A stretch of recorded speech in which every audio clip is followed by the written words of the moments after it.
تسلیم ایسی عورت تھی جسے دیکھ کر لوگ رک جاتے تھے اور دور تک پیچھے سے دیکھتے تھے اور پلک تک نہ جھپکتے۔ اس کے لمبے سیاہ بال جو کمر تک آتے تھے، گہری رنگت، بڑی بڑی آنکھیں جن میں سمندر چھلکتا تھا اور ہونٹ جیسے کھلتی ہوئی پنکھڑیاں ہوں، مگر ہمیشہ خاموش رہتی تھی۔ لوگ کہتے تھے کہ تسلیم جیسے کوئی پری ہو، لیکن وہ پری تنہائی کے پنجرے میں قید تھی۔ 5 سال پہلے اس کی زندگی ایک پل میں بدل گئی تھی۔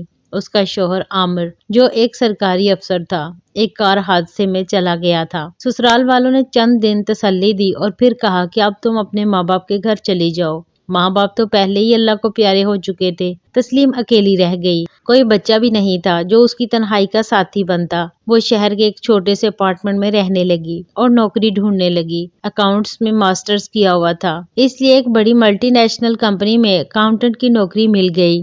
آفس میں وہ صبح 9 بجے آتی اور شام 6 بجے گھر واپس کام میں مگن رہتی۔ راتیں لمبی ہوتی، وہ جاگتی رہتی، چھت کو تکتی رہتی۔ تنہائی اسے کھا رہی تھی۔ وہ خوبصورت تھی، جوان تھی، لیکن اس کی زندگی خالی تھی۔ ایک دن کمپنی میں نیا مینیجر آیا۔ نام تھا احمد خان۔ عمر 40 کے قریب، درمیانہ قد، گندمی رنگت اور آنکھیں جو ہمیشہ کچھ ڈھونڈتی رہتی تھیں۔ وہ پہلے کئی کمپنیوں میں کام کر چکا تھا، شادی شدہ تھا، لیکن بیوی سے علیحدگی ہو چکی تھی، بچے بھی نہیں تھے۔ احمد عورتوں کا شوقین تھا۔ وہ جانتا تھا کہ خوبصورت عورت کو کیسے پھنسایا جاتا ہے۔ وہ عورتوں کا شکاری تھا۔ پہلے دن جب اس کی نظر تسلیم پر پڑی تو اس کے دل میں ایک آگ بھڑک اٹھی۔ یہ عورت میری ہوگی، اس نے سوچا۔ احمد نے پلان بنایا۔ پہلے دن اس نے تسلیم کو اپنے کیبن میں بلایا۔ تسلیم، میں نیا ہوں، تمہارے ڈپارٹمنٹ کی فائلیں دیکھنی ہیں۔ تسلیم فائلیں لے کر آئی۔ احمد نے مسکرا کر کہا، تمہارا کام بہت اچھا ہے، کمپنی کو تم جیسے لوگوں کی ضرورت ہے۔ تسلیم نے سر جھکا کر شکریہ کہا۔ اس کے دل میں کچھ ہلچل ہوئی۔ کتنا عرصہ ہوا تھا کوئی اس کی تعریف کرے۔ اگلے دن احمد نے اسے کافی کے لیے بلایا۔ چلو تھوڑی دیر آرام کریں، تم لوگ بہت محنت کرتے ہو۔ تسلیم ہچکچائی، لیکن مان گئی۔ کافی پیتے ہوئے احمد نے اس کی آنکھوں میں دیکھا اور کہا، تسلیم تم بہت خوبصورت ہو، تمہاری آنکھیں جیسے کوئی سمندر ہو۔ تسلیم شرما گئی، اس کے گال سرخ ہو گئے۔ 5 سال میں پہلی بار کسی مرد نے اسے اس طرح دیکھا تھا۔ وہ خوبصورت محسوس کر رہی تھی، زندہ محسوس کر رہی تھی۔ احمد نے آہستہ آہستہ اپنا جال بنا۔ روزانہ کیبن میں بلاتا، کام کی باتیں کرتا، پھر ذاتی باتیں۔ تم اکیلی رہتی ہو، زندگی مشکل ہوگی نا؟ تسلیم خاموش رہتی، لیکن احمد کی باتوں سے اس کا دل پگھلنے لگا۔ ایک دن احمد نے فائل دیتے ہوئے اس کا ہاتھ چھو لیا۔ تسلیم چونک گئی، لیکن احمد نے مسکرا کر کہا، معاف کرنا، غلطی سے ہو گیا۔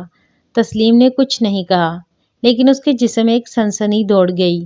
کتنا عرصہ ہوا تھا کسی نے اسے چھوا ہو۔ احمد نے دیکھا کہ تسلیم مزاحمت نہیں کر رہی تو وہ بڑھتا گیا۔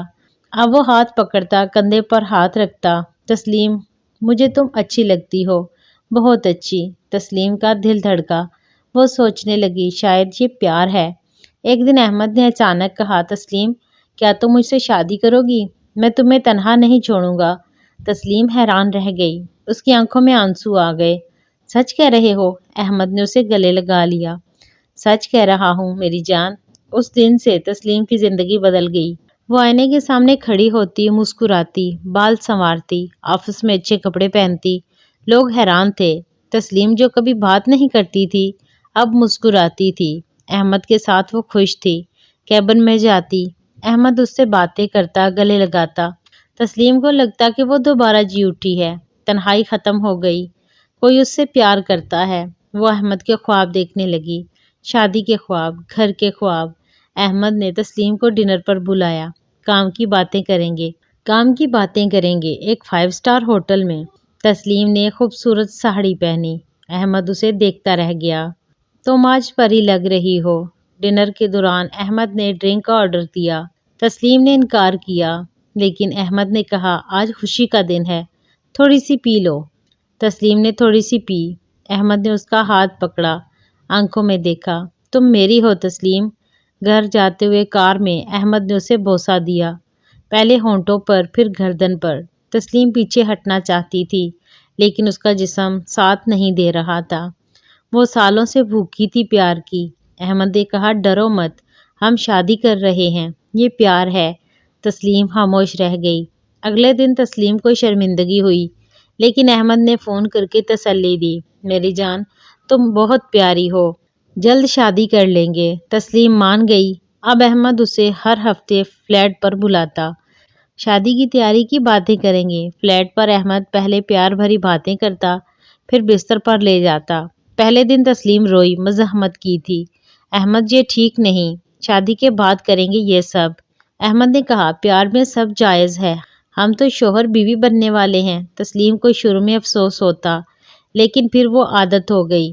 وہ سوچتی کہ یہ قربانی ہے پیار کی۔ احمد اسے مہنگے تحفے دیتا، پروموشن کا وعدہ کرتا۔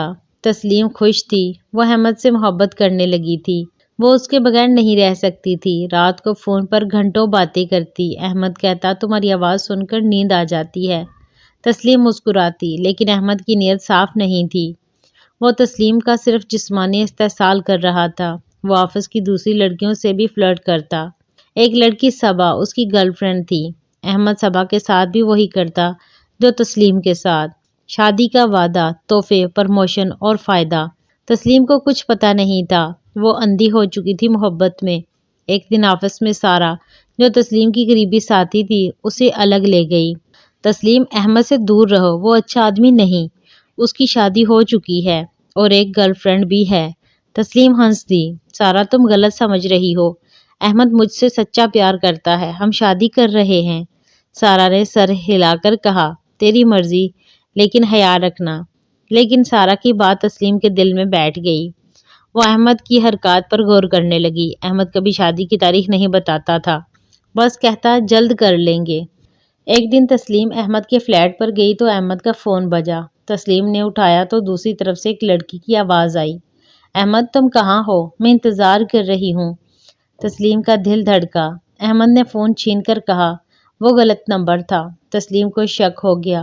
اگلے دن جب احمد باتھ روم میں تھا، تسلیم نے اس کا فون دیکھا، میسیجز میں صبا سے باتیں تھیں، میری جان کل آؤ نا، تمہارے بغیر نہیں رہ سکتا، اور نئے نئے پیار کے وعدے۔ تسلیم کا دل ٹوٹ گیا، وہ رو پڑی، سب جھوٹ تھا، شادی، پیار، سب جھوٹ۔ احمد صرف اس کی خوبصورتی اور جسم کا فائدہ اٹھا رہا تھا۔ وہ گھر آئی اور ساری رات روتی رہی۔ اسے احساس ہوا کہ وہ کتنی احمق تھی، تنہائی سے ڈر کر اس نے خود کو تباہ کر لیا۔ وہ آئینے میں خود کو دیکھتی اور کہتی تسلیم تم نے کیا کر ڈالا۔ وہ خود سے نفرت کرنے لگی۔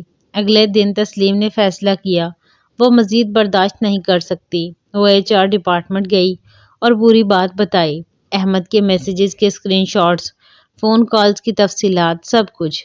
کمپنی نے تحقیقات کی، احمد سے پوچھ گچھ ہوئی تو اس نے انکار کیا، لیکن ثبوت سامنے تھے۔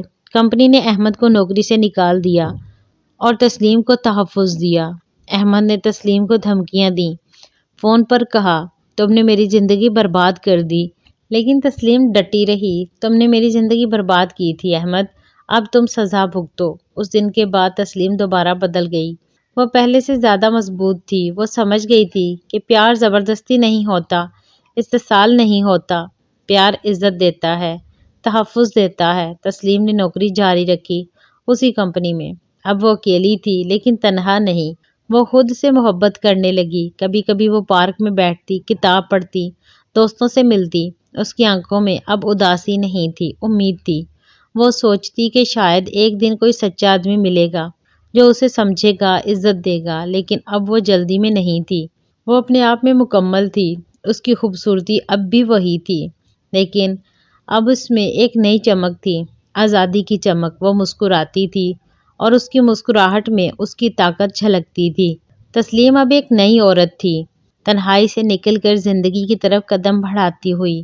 امید ہے ناظرین آپ کو ہماری آج کی کہانی پسند آئی ہوگی۔ اگر پسند آئی ہے تو ہمارے چینل کو سبسکرائب ضرور کر لیں۔ شکریہ۔